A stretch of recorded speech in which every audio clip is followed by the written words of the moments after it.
Welcome. Thank you.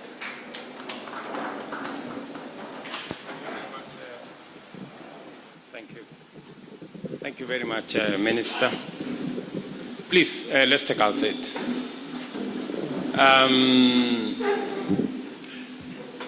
Waziri and officials, the management and board of Square Pharmaceuticals, and members of staff, good afternoon.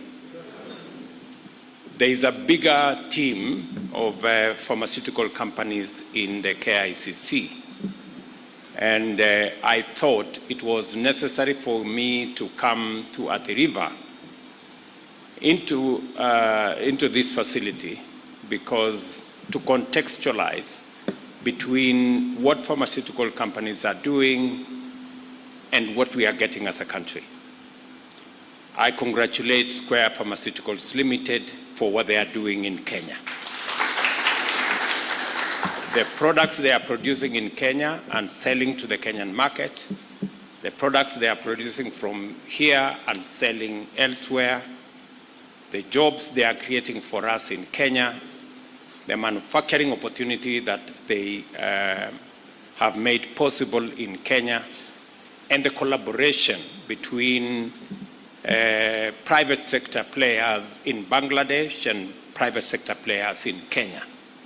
That is the kind of partnership that we are fashioning, and that's the kind of partnership that as government of Kenya we're going to support to make sure that we leverage on the market that we have, on the capabilities that we have, on the opportunities that exist in Kenya, and in fact the opportunities that exist in our region to enable more companies to invest in different sectors of our economy, and more particularly in this sector around pharmaceutical manufacture. We import at the moment 70% of all our pharmaceutical commodities and products. It's been the case for a while, and we need to leverage on the opportunity that we have for pharmaceutical products to manufacture locally, create value locally, create jobs in Kenya.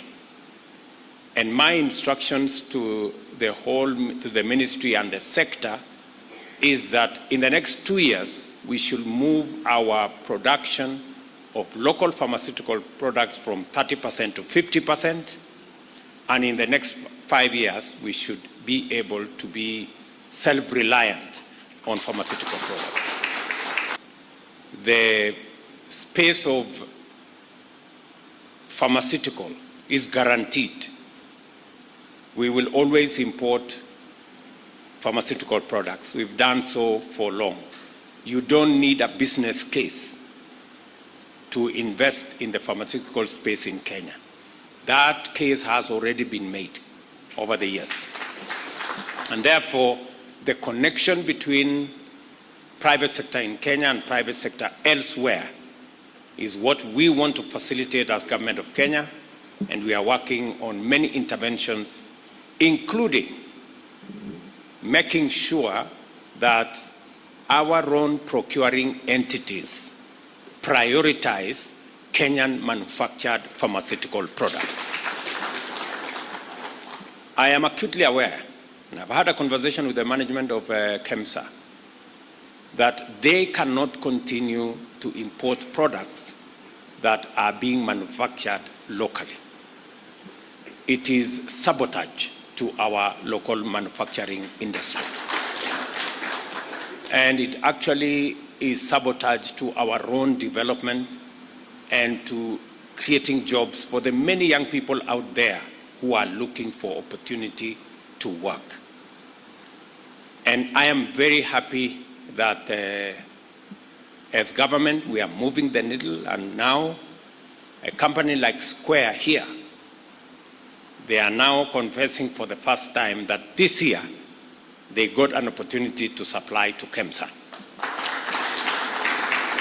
I want to promise you that that is going to be the future. All the products you manufacture in Kenya will be given priority in procurement of all government pharmaceutical requirements. And progressively, we are going to make it the responsibility of all other actors, both public and private, to make sure that we prioritize the purchase of locally manufactured products, including pharmaceuticals. The space for us to do that is the reason why I came to Athi River. We are establishing these special economic zones across Kenya.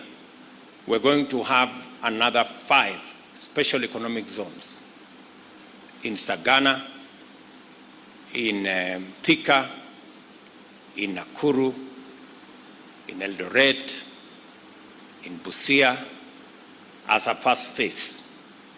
And it is our expectation that companies like Square will find the reason, because we are providing incentives for investment in these special economic spaces, for them to work with private sector companies from elsewhere globally to establish their operations, their manufacturing capacities and capabilities in Kenya.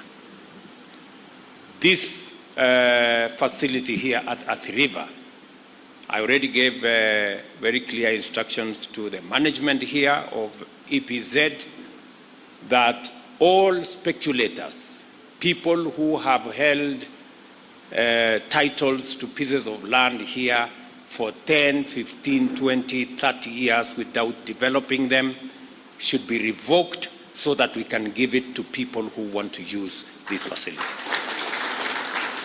We now have an extra 250 acres of land that were originally occupied by speculators. They are now out of this place, and we can bring additional pieces of land, additional space into the manufacturing space here in EPZ at the river. We have now been cleared by the courts on the land that is adjacent to EPZ that belong to Portland Cement. My instructions are we will take either 1,000 or 1,500 of that land and make it part of EPZ here in Nairobi, so that we can create more space for more companies to set camp in Kenya, in Athi River, and give ourselves an opportunity to manufacture more products, pharmaceuticals, furniture, steel, cement, and all other facilities that are necessary for us to manufacture locally as we expand our exports, because that is what is critical to us as a country. As we target manufacturing, even of pharmaceuticals, we must also look at the market beyond Kenya. I encourage Square and all the other pharmaceutical companies and all the other companies setting up camp in Kenya to look at the opportunity that exists in the East African community, where we have close to 400 million people, and to look at the opportunity we have in COMESA, and to look at the combined opportunity between COMESA, SADC, and EAC, and look up further into the Africa Continental Free Trade Area, because we have huge space, we have a big market, and there is big opportunity for companies that set up camp in Kenya to access those markets. We have made sure that our policies, our programs are aligned to make sure that we give opportunity to our manufacturers, our investors to access those markets. Again, I know that it was brought to my attention about the water availability in this special economic zone.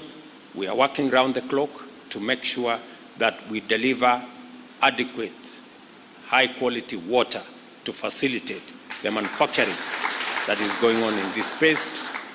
I have given instructions to the Ministry of Water to make sure that the Northern Collector tunnel that we have been engaged in its construction is completed.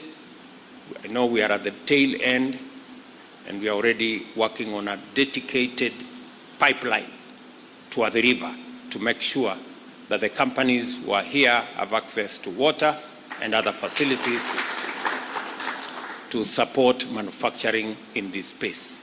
We want to play a facilitative role in ensuring that we create the environment necessary for investors, for industrialists, and for people who want to work with us in the manufacturing space to find the right environment for them to invest. Congratulations again, Square Pharmaceuticals. We look forward to coming to open the other facility that you have shown us soon. It had better be soon, because I have too many people who are looking for jobs. And I want them to, whatever it is that I can do to help you, so that you can also help me to create opportunities for the young people of Kenya, I will do my part, and I hope you keep your part of the bargain. So congratulations again, everybody. I am very happy and to be part of this great event. Congratulations, Mr. Kailemia, for this investment and the partnership you have built between Kenya and Bangladesh. I want to tell Ambassador, who said that he wants us to establish an embassy in Bangladesh, that I will give that request very due consideration. So otherwise, thank you very much. Asanteni sana.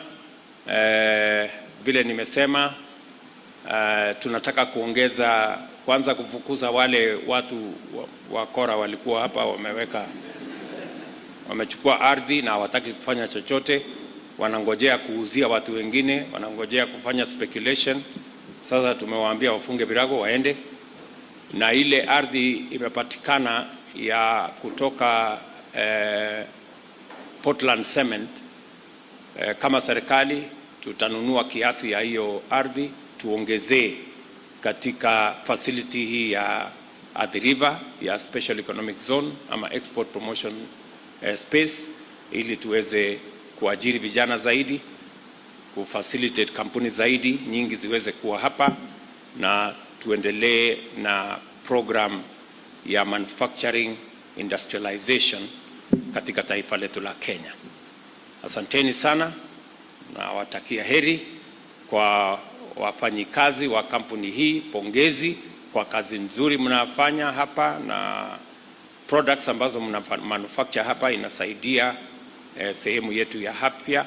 Na mnajua tuko hapa leo kwa sababu tumeanza wiki ambayo kilele yake ni kuanzisha rasmi universal health coverage tarehe 20 kule Kericho. Thank you very much and God bless you.